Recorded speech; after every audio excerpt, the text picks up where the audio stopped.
Hello বন্ধুরা, আমার তো আজকে জন্মদিন। এতক্ষণে সবাই অনেকেই জেনে গেছো।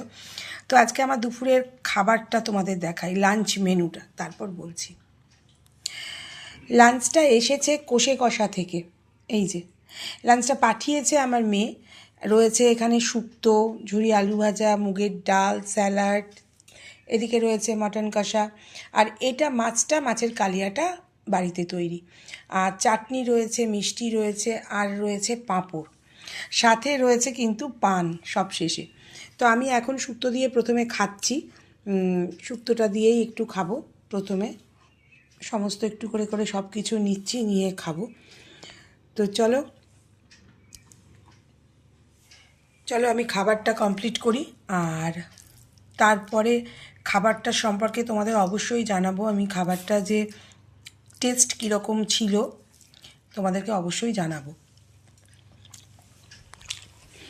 আর একটা কথা, ওরা দুটো লুচি আর কাশ্মীরি আলুর দম দিয়েছিল, সাথে ছিল।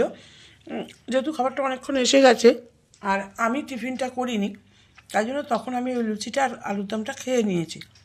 এর সাথে ওটাও ছিল, 2 পিস লুচি ছিল আর কাশ্মীরি আলুর দম ছিল। তো চলো, শুক্তোটা তো মুখে দিয়েছি, শুক্তোটা তো ভালোই লাগছে খেতে। অন্যান্য খাবারগুলোর কেমন টেস্ট, যদিও আমি এর আগের বারেও খেয়েছি, ভালো। কচু পাতার চিংড়িটা খুব ভালো খেতে, টেস্ট ছিল। ওইখান থেকেই পাঠিয়েছে, টেস্টি খাবারগুলো হয়। এখনও পর্যন্ত শুক্তো দিয়েই খাচ্ছি, ভালো লাগলো। সব টেস্ট করে তারপর তোমাদের জানাবো কেমন খেতে লাগলো।